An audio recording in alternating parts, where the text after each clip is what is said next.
तो स्वागत है आपका गणित दर्पण चैनल पे। आज हम बहुत ही महत्वपूर्ण टॉपिक के बारे में चर्चा करने जा रहे हैं, जो कि है ट्रायंगल, त्रिभुज। आज मैं आपको इस वीडियो के अंदर त्रिभुज की परिभाषा, त्रिभुज के प्रकार और त्रिभुज के गुणधर्म, उन सभी के बारे में डिटेल में जानकारी देने वाला हूं, जो कि आपके लिए विद्यालय स्तर के लिए, साथ ही कंपटीशन एग्जाम देने जा रहे हैं तो भी आपके लिए बहुत ही उपयोगी साबित होगा। तो चलिए शुरू करते हैं। सबसे पहले देखते हैं कि त्रिभुज की परिभाषा क्या है। त्रिभुज है क्या? तो सिंपल सा आप जानते होंगे कि तीन भुजाओं से बनी एक बंद आकृति को त्रिभुज कहते हैं। सिंपल सी परिभाषा आप याद रख सकते हैं कि एक तीन भुजाओं से बनी होगी और बंद आकृति होनी चाहिए तो वो कहलाएगी त्रिभुज। या फिर ऐसे याद कर सकते हैं कि तीन भुजाओं से घिरी हुई एक बंद आकृति को त्रिभुज कहते हैं। एक त्रिभुज में तीन भुजाएं, तीन कोण और तीन ही शीर्ष होते हैं। त्रिभुज सबसे कम भुजाओं से बनने वाली एक बंद आकृति है और वो उसे कहते हैं बहुभुज। आप जानते होंगे कि बहुभुज किसे कहते हैं? तीन या तीन से अधिक भुजाओं से घिरी हुई बंद आकृति को बहुभुज कहते हैं। अब जितनी भुजा होगी वैसा ही उसका नाम होगा। जैसे कि देखिए यहाँ पे मैं तीन भुजा लेता हूँ, ऐसे ही मैं आपको एक रफ आकृति बना रहा हूँ। भुजा बिल्कुल सीधी होती है, स्ट्रेट। तो यहाँ पे देखिए जैसे ये मैंने खींचा तो ये हो गया त्रिभुज, क्योंकि इसके अंदर तीन भुजा, एक, दो और तीन। ठीक है। अब यहाँ पे अगर मैं ऐसी चार भुजा बना दूं और उसको बंद कर दूं, बिल्कुल पैक कर दूं, ये चार भुजा बनाई मैंने, एक, दो, तीन और चार, तो इसका नाम हो जाएगा चतुर्भुज। तीन भुजाएं तो त्रिभुज, चार भुजाएं तो चतुर्भुज और पांच भुजाएं जैसे ये तो उसको कहेंगे पंचभुज। तो जैसे भुजा है वैसा ही उसका नाम है। छह भुजाएं तो छठभुज, सात भुजाएं तो सप्तभुज, आठ भुजाएं तो अष्टभुज, नौ भुजाएं तो नवभुज। तो बहुभुज के बारे में आपने छोटी क्लासों के अंदर बहुत ही डिटेल में अध्ययन किया होगा। साथ ही आपको ध्यान रखना है, जैसे मैंने ये तीन भुजा खींची है ये, परंतु यहां से अगर बंद नहीं है तो ये त्रिभुज नहीं कहलाएगा। त्रिभुज में आपको ध्यान रखना है तीन भुजाओं से घिरी हुई बंद आकृति होनी चाहिए। देखिए इसकी जो शर्त है वो क्या है? बंद है तो उसको कहेंगे त्रिभुज। तो आपको पता चल गया होगा कि त्रिभुज की परिभाषा क्या है, कि तीन भुजाओं से बनी एक बंद आकृति को क्या कहेंगे? त्रिभुज। और त्रिभुज के अंदर तीन तो कोण होते हैं, तीन भुजाएं होती है और तीन ही शीर्ष होते हैं। साथ ही त्रिभुज की जो तीनों कोण होते हैं उन कोणों का योग होता है वो 180 डिग्री होता है। तो अब मैं आपको एक व्यवस्थित त्रिभुज बना के थोड़ा डिटेल में बता देता हूं कि त्रिभुज में तीन भुजाएं कौन सी है, तीन कोण कौन से और शीर्ष कौन से है। ठीक है। तो यहाँ पे स्पष्ट रूप से अपन बनाते हैं। परिभाषा मैंने लिख के रखी है ताकि आपका टाइम वेस्ट नहीं हो, जल्दी जल्दी से हम जो काम की बात है इसके अंदर वो जल्दी से कैचअप करें। तो यहाँ पे देखिए मैं चित्र बना देता हूं इसका।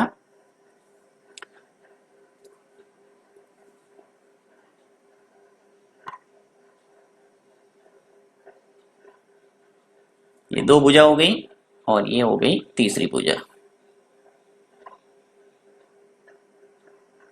ठीक है। अब यहाँ पे नाम दे देता हूं मैं इसका।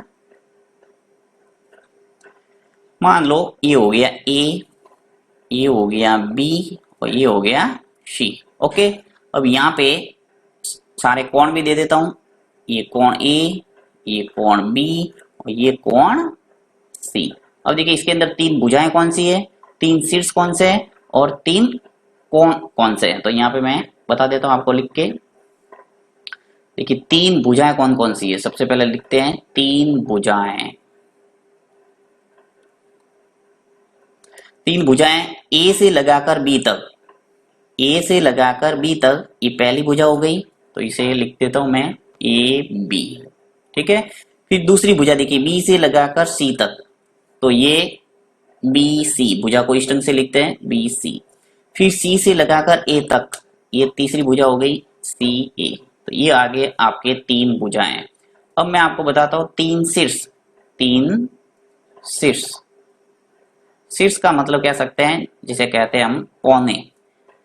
तो यहाँ पे ए बी और सी ये क्या है? शीर्ष है। तो ए हो गया, फिर बी और ये सी, ये आपके शीर्ष हो गए।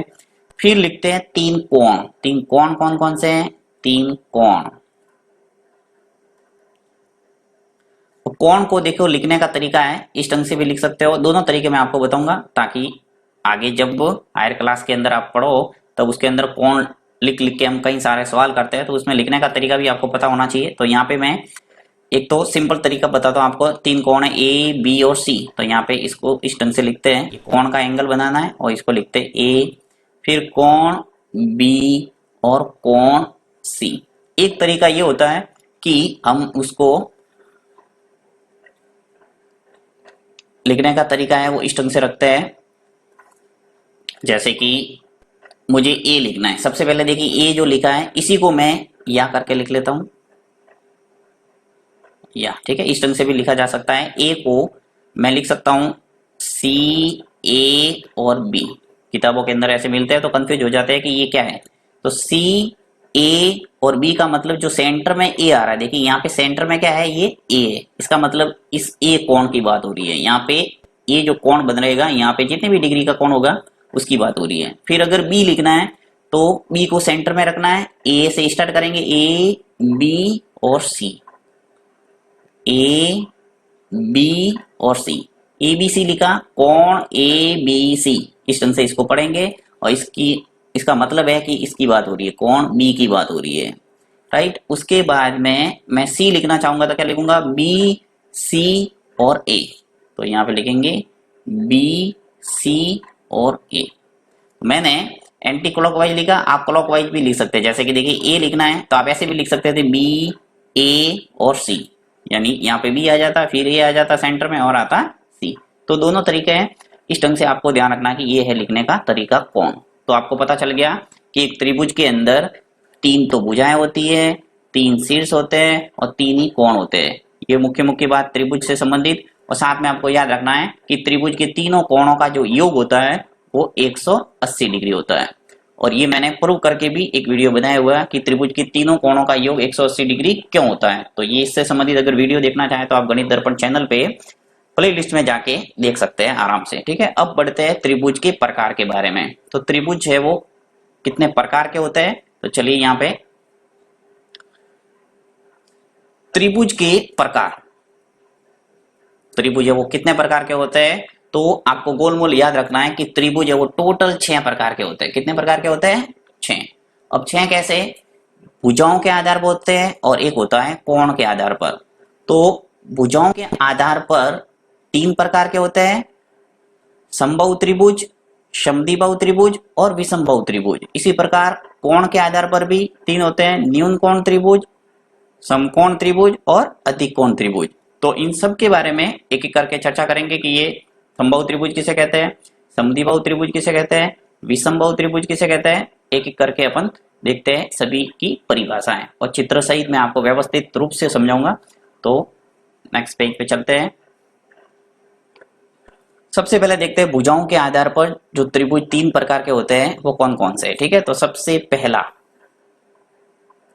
समबाहु त्रिभुज। अब देखिए नाम से ही आपको इनकी परिभाषा याद करना है ताकि याद रहेगा और जिंदगी भर कभी भूलोगे नहीं। समबाहु, देखिए सम का मतलब क्या है, सम का मतलब होता है समान, राइट। थोड़ा बहुत हिंदी की जानकारी तो आपको होगी, संधि विच्छेद पढ़ा होगा। सम का मतलब समान और बाहु, बाहु का मतलब क्या होता है, भुजाएं, भुजाएं, राइट। तो और त्रिभुज का मतलब 3 भुजाओं से घिरी हुई बंद आकृति। तो यहाँ पे इस नाम से ही आपकी परिभाषा क्लियर हो गई कि समबाहु त्रिभुज किसे कहते हैं, कि जिस त्रिभुज की तीनों भुजाएं, एक 3 भुजा होती है त्रिभुज के अंदर, तो जिस त्रिभुज की तीनों भुजाएं बराबर हो या फिर समान हो उसे समबाहु त्रिभुज कहते हैं। और जिसका प्रत्येक कोण कितना होता है, 60 डिग्री होता है, ये आपको याद रखना है। तो यहाँ मैं आपको त्रिभुज बना के बता देता हूँ कि एक समबाहु त्रिभुज कैसा दिखेगा और किस ढंग से उसका प्रत्येक कोण 60 डिग्री होता है। तो यहाँ पे मैं बिल्कुल तीनों भुजाएं समान दिखेगी ऐसी बना लेता हूं। चलिए मान लो एक भुजा ये हो गई, दूसरी भुजा और तीसरी भुजा, ठीक है। मैंने कोशिश की है तीनों भुजा एक जैसी दिखे, फिर भी आपको थोड़ी अलग टाइप की दिखे तो मान लेना तीनों भुजा समान है, ठीक है। अब यहाँ पे नाम दे देता हूं मैं इसका, ए बी और ये सी है। यहाँ पे देखिए ए से लगाकर बी तक, जैसे मान लो 5 सेंटीमीटर है तो बी से लगाकर सी तक भी 5 सेंटीमीटर होनी चाहिए और सी से लगाकर ए तक भी कितनी होनी चाहिए, 5 सेंटीमीटर। यानी एक ऐसा त्रिभुज जिसकी तीनों भुजाएं क्या हो, बराबर हो, बराबर लंबाई की होनी चाहिए, समान हो, उसे कहेंगे समबाहु त्रिभुज। तो परिभाषा याद रख सकते हैं कि जिस त्रिभुज की तीनों भुजाएं बराबर हो उसे समबाहु त्रिभुज कहते हैं और जिसका प्रत्येक कोण 60 डिग्री होता है। यहाँ पे आपको ध्यान रखना है कि एक समबाहु त्रिभुज के अंदर जितने भी कोण होंगे, यानी 3 कोण, तो तीनों कोण 60 डिग्री के होंगे, राइट। तो यहाँ पे मैं लिख के बता देता हूं आपको कि यहाँ पे 60 डिग्री होगा, जो कोण बी है वो भी क्या होगा 60 डिग्री, और कोण जो सी है वो भी क्या होगा 60 डिग्री। तो यहाँ पे तीनों कोण का योग आप देखेंगे तो क्या आएगा वापस 180 डिग्री। 60, 60 और 60 तीनों को ऐड करेंगे तो कितना आ जाएगा 180 डिग्री। तो आपको ध्यान रखना है कि समबाहु त्रिभुज की अगर बात हो रही है और आपको पूछा जाए कि समबाहु त्रिभुज का प्रत्येक कोण कितने डिग्री का होता है, तो आपको उत्तर देना है 60 डिग्री। तो ऐसे कंपटीशन एग्जाम के अंदर प्रश्न आते रहते हैं, तो आपको ध्यान रखना है इसके बारे में। नेक्स्ट देखते हैं, भुजाओं के आधार पर 3 प्रकार के होते हैं, उसमें से समबाहु त्रिभुज क्लियर। दूसरा है समद्विबाहु त्रिभुज। अब समद्विबाहु त्रिभुज भी नाम से स्पष्ट है, देखिए सम का मतलब समान और दी का अर्थ है 2, यानी ऐसा त्रिभुज जिसमें 2 भुजाएं समान हो तो उसे कहेंगे समद्विबाहु त्रिभुज। तो देखिए यहाँ पे परिभाषा क्या है कि जिस त्रिभुज की 2 भुजाएं बराबर हो, जिस त्रिभुज की 2 भुजाएं बराबर हो उसे समद्विबाहु त्रिभुज कहते हैं और इसकी बराबर भुजाओं के सामने वाले दोनों कोण बराबर होते हैं। देखिए किस ढंग से चित्र बनाएंगे तो थोड़ा समझ में आएगा आपको। ऐसा त्रिभुज जिसकी 2 भुजाएं बराबर हो उसे क्या कहेंगे समद्विबाहु त्रिभुज। तो यहाँ 2 भुजाएं समान बनाता हूं और तीसरी भुजा थोड़ी अलग ले लेंगे।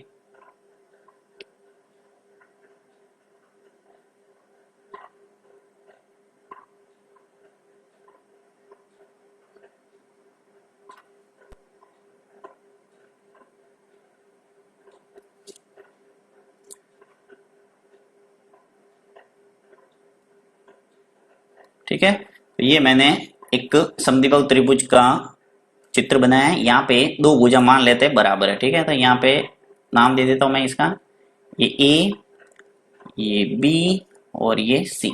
आपको 2 भुजा कोई भी समान बनाना चाहो तो आप ए बी बनाओ, ए सी को समान कर दो, या फिर ए बी और बी सी को समान कर दो। तो यहाँ पे मैंने कोशिश की है ए बी और ए सी को समान बनाने की। तो यहाँ पे ए और ये भुजा मान लो समान है और तीसरी भुजा है वो अलग है, तो ऐसे त्रिभुज को क्या कहेंगे समद्विबाहु त्रिभुज।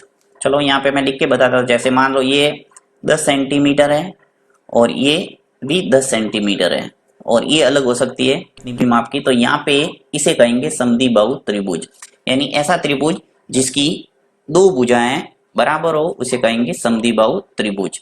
साथ में आपको ध्यान रखना है कि अगर समद्विबाहु त्रिभुज है तो उसके सम्मुख कोण है वो समान होंगे, यानी भुजा जो ए बी है वो ए सी के बराबर है, यानी ए बी भुजा किसके बराबर है ए सी के।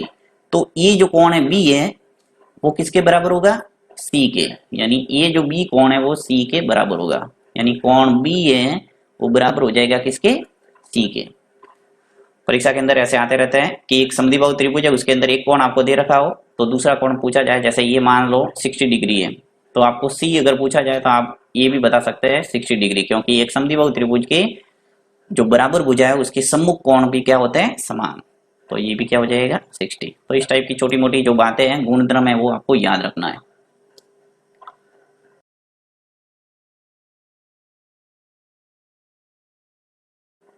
नेक्स्ट है आपकी विषमबाहु त्रिभुज। विषमबाहु त्रिभुज हो गया तीसरे नंबर का त्रिभुज, ठीक है। सबसे पहला हमने पढ़ा समबाहु त्रिभुज, दूसरे टाइप का समद्विबाहु त्रिभुज और तीसरे टाइप का हो गया विषमबाहु त्रिभुज। ये हम पढ़ रहे हैं भुजाओं के आधार पर। और विषमबाहु त्रिभुज नाम से ही स्पष्ट है, जिस त्रिभुज की तीनों भुजाएं अलग अलग लंबाई की हो, यानी एक ऐसा त्रिभुज हो जिसकी तीनों भुजाएं अलग अलग माप की हो, अलग अलग लंबाई की हो, उसे कहेंगे विषमबाहु त्रिभुज। और इसके तीनों कोण भी अलग अलग होंगे। जैसा कि आपने देखा है कि समबाहु त्रिभुज के अंदर तीनों भुजाएं समान होती है तो तीनों कोण भी क्या हो गए समान, कितने कितने 60 डिग्री के, 60 डिग्री के आगे थे समबाहु त्रिभुज के अंदर कोण। अब दूसरा जो त्रिभुज पढ़ा हमने समद्विबाहु त्रिभुज, तो समद्विबाहु त्रिभुज के अंदर 2 भुजाएं समान थी, यानी 2 कोण भी क्या हो गए समान। विषमबाहु त्रिभुज के अंदर तीनों भुजाएं अलग अलग लंबाई की होती है, तो इसके अंदर तीनों कोण भी क्या होंगे, अलग अलग होंगे। तो ये आपको भुजा जैसी होगी वैसे उसके कोण होंगे, याद रखना है। अब यहाँ पे मैं चित्र भी बना देता हूँ इसका, ताकि आपके स्पष्ट हो जाए कि विषमबाहु त्रिभुज किस टाइप का दिखता है। देखिए विषमबाहु त्रिभुज के अंदर आपको बनाना है तीनों भुजाएं अलग अलग लंबाई की। चलो एक ये बना दिया, एक भुजा ये ले ली और एक भुजा ये ले ली, ठीक है। तो यहाँ पे नाम दे देता हूं मैं इनका, ये हो गया ए, ये बी और ये हो गया सी। अब तीनों भुजाएं वो अलग अलग माप की हैं, तो मैं इनको लाइन के द्वारा दर्शा देता हूँ। देखिए ये सिंगल लाइन खींचता हूँ, ये डबल लाइन खींचता हूँ, ये 3 लाइन खींचता हूँ, यानी कि तीनों भुजाएं अलग अलग माप की होगी, तो ऐसे त्रिभुज को कहेंगे विषम बाहु त्रिभुज। ये आपको याद रखना है। तो इसके अंदर तीनों भुजाएं अलग अलग माप की हैं, तो तीनों कोण भी क्या होंगे, अलग अलग माप के। जैसे एग्जांपल के तौर पर लिखना चाहे तो जैसे ये हो गया मान लो 50 डिग्री, तो ये हो जाएगा 60 डिग्री और ये हो जाएगा 70 डिग्री। तो वापस तीनों कोणों का योग करेंगे तो वापस वही क्या आएगा, 180 डिग्री। तो इस ढंग से आपको याद रखना है कि तीनों भुजा अलग अलग है तो तीनों कोण भी अलग अलग होंगे, दो भुजा समान है तो दोनों कोण समान होंगे, और तीनों भुजा समान है तो तीनों कोण भी समान होंगे। नेक्स्ट आगे बढ़ते हैं, कोण के आधार पर त्रिभुज कितने प्रकार के होते हैं। तो कोण के आधार पर त्रिभुज 3 प्रकार के होते हैं। सबसे पहला जो त्रिभुज है, कोणों के आधार पर भी त्रिभुज कितने प्रकार के होते हैं, 3, ध्यान रखना है। न्यून कोण त्रिभुज सबसे पहला त्रिभुज पढ़ते हैं, न्यून कोण त्रिभुज। अब न्यून कोण देखिए, आपने कोण के प्रकार के बारे में मैंने पूरा एक वीडियो डिटेल में बनाया हुआ है, तो आपने सभी कोणों के बारे में अध्ययन किया होगा। न्यून कोण, समकोण, अधिक कोण, बृहत कोण, प्रतिवर्ती कोण, सरल कोण, पूरक कोण, जितने भी टाइप के कोण होते हैं उनसे संबंधित मैंने बहुत ही शानदार वीडियो बनाया हुआ है। यदि आप देखना चाहते हैं तो वो भी देख सकते हैं। अब देखिए यहाँ पे न्यून कोण त्रिभुज की बात हो रही है, तो न्यून कोण इसकी परिभाषा क्या हो जाएगी कि जिस त्रिभुज का प्रत्येक आंतरिक कोण 90 डिग्री से कम होता है उसे न्यून कोण त्रिभुज कहते हैं। देखिए एक तो परिभाषा ये याद रख सकते हैं, या फिर दूसरी आप ऐसे याद कर सकते हैं कि ऐसा त्रिभुज जिसका प्रत्येक कोण क्या हो, न्यून कोण हो, उसे न्यून कोण त्रिभुज कहते हैं। और न्यून कोण आपको पता होना चाहिए कि किसे कहते हैं, 90 डिग्री से कम होना चाहिए। यानी कोई कोण है, जैसे स्ट्रेट कोण होता है ऐसा, ये कितना होता है 90 डिग्री का, ठीक है। अब 90 डिग्री से कम है, चाहे वो 89 भी हो, तो भी क्या होगा, ये न्यून कोण। यानी जीरो से ऐसे समझ सकते हैं कि जीरो से लगाकर 90 के बीच में जितने भी कोण बनेंगे वो सब कोण क्या कहलाएंगे, न्यून कोण। तो अगर कोई त्रिभुज है और उसके अंदर प्रत्येक कोण यदि न्यून कोण हो, यानी 90 डिग्री से कम हो, तो उसे कहेंगे न्यून कोण त्रिभुज। तो इसका भी चित्र आप देख सकते हैं, मैं बना के बता देता हूं। न्यून कोण यानी इस टाइप का चित्र आपको देखने को मिलेगा, ये, ठीक है। एक तरह से जो समबाहु त्रिभुज का कैसे दिखता है वैसा ही आपको त्रिभुज देखने को मिलेगा, न्यून कोण त्रिभुज का। तो यहाँ पे नाम दे देता हूं मैं, ए, बी और ये सी। यहाँ पे जितने भी कोण बनेंगे ए, बी और सी, चाहो तो एग्जाम्पल के तौर पे मैं आपको ऐसे एग्जाम्पल के तौर पे कोण लिख के बता रहा हूँ, आपको रटना नहीं है कि यही कोण न्यून कोण है, ठीक है। तो यहाँ पे मैं जैसे लिख लेता हूँ, चलो 50 डिग्री, ये 60 डिग्री और ये 70 डिग्री। तो यहाँ पे देखिए विशेषता क्या नजर आ रही है तुम्हें, 0 और 90 के बीच में सब कोण है। देखिए 50 डिग्री 90 से छोटा है, 60 डिग्री भी 90 से कम है और 70 भी 90 से कम है। इसका मतलब ये जो त्रिभुज है एक न्यून कोण त्रिभुज है। तो जिस त्रिभुज का प्रत्येक कोण, देखिए प्रत्येक कोण की बात हो रही है यानी तीनों कोण, तो तीनों कोण यदि 90 से कम है तो उसे कहेंगे न्यून कोण त्रिभुज। तो समझ में आ गया होगा मुझे लगता है। नेक्स्ट आगे बढ़ते हैं, समकोण त्रिभुज। समकोण त्रिभुज यानी दूसरे टाइप का समकोण त्रिभुज, कोण के आधार पर, ठीक है। जिस त्रिभुज का कोई एक आंतरिक कोण यानी अंदर वाला कोण 90 डिग्री होता है और 90 डिग्री के कोण को क्या कहते हैं, समकोण, तो उसे कहेंगे समकोण त्रिभुज। तो नाम से ही इसकी परिभाषा आप याद रख सकते हैं, समकोण त्रिभुज यानी ऐसा त्रिभुज जिसका एक कोण क्या हो, 90 डिग्री हो, समकोण त्रिभुज कहलाता है। तो अब समकोण त्रिभुज कैसा दिखेगा आपको पता ही होगा, स्पष्ट रूप से खड़ी लाइन होगी ऐसी 90 डिग्री का, यानी समकोण बनाना सब जानते होंगे। इस टाइप का दिखेगा आपको ये। तो नाम दे देते इसका भी, ए, ए हो गया, फिर बी और ये हो गया सी। तो यहाँ पे कोण बनेंगे, ये दोनों कोण जो होंगे ए और सी पे ये न्यून कोण होंगे, परंतु ये जो यहाँ पे बन रहा है वो बन रहा है 90 डिग्री। तो हमारे तो एक कोण से मतलब है कि एक कोण अगर 90 डिग्री हो जाएगा तो उसका नाम हो जाएगा समकोण त्रिभुज। यहाँ स्पष्ट रूप से परिभाषा है कि जिस त्रिभुज का कोई एक आंतरिक कोण यानी अंदर वाला कोण 90 डिग्री हो, समकोण हो, उसे कहेंगे समकोण त्रिभुज। नेक्स्ट, अंतिम जो त्रिभुज है वो है अधिक कोण त्रिभुज।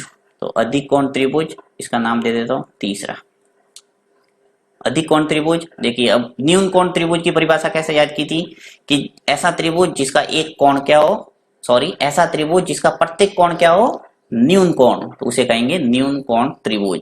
अब यहाँ पे याद रखना है कि जिस त्रिभुज का कोई एक आंतरिक कोण, या एक ध्यान रखना है कि जिस त्रिभुज का कोई एक आंतरिक कोण क्या हो 90 डिग्री से अधिक हो, उसे कहेंगे अधिक कोण त्रिभुज। या फिर ऐसे याद रख सकते हैं कि ऐसा त्रिभुज जिसका एक कोण अधिक कोण हो उसे कहेंगे अधिक कोण त्रिभुज। जैसी परिभाषा, जैसा नाम है वैसे ही आप परिभाषा बना सकते हैं कि ऐसा त्रिभुज जिसका एक कोण अधिक कोण हो उसे अधिक कोण त्रिभुज कहेंगे। ऐसा त्रिभुज जिसका प्रत्येक कोण न्यून कोण हो उसे न्यून कोण त्रिभुज कहेंगे। ऐसा त्रिभुज जिसका एक कोण समकोण हो उसे समकोण त्रिभुज कहेंगे। बस तो इस ढंग से आप अपनी भाषा में परिभाषा बनाने की कोशिश करना है। आपको मेरी भाषा, पासबुक की, किताब की, किसी भी टाइप की भाषा है वो रटना नहीं है। हमेशा ध्यान रखना है पढ़ाई के दौरान, चाहे कोई भी सब्जेक्ट आप पढ़ते हो, चाहे साइंस पढ़ते हो, मैथ्स पढ़ते हो, हिंदी, कोई भी विषय पढ़ते हो, उसमें हमेशा आप अपनी भाषा बनाने की कोशिश करेंगे तो ज्यादा सफल होंगे स्टडी में। तो यहाँ पे देखिए इस त्रिभुज का कोई एक आंतरिक कोण यदि 90 डिग्री से अधिक है तो उसे कहेंगे अधिक कोण त्रिभुज। तो यहाँ पे भी चित्र बना के आपको बता देता हूं मैं। अधिक कोण त्रिभुज यानी 90 से अधिक बनाना है, तो 90 से अधिक यानी समकोण से बड़ा होना चाहिए। तो यहाँ पे इस टाइप से दिखेगा आपको ये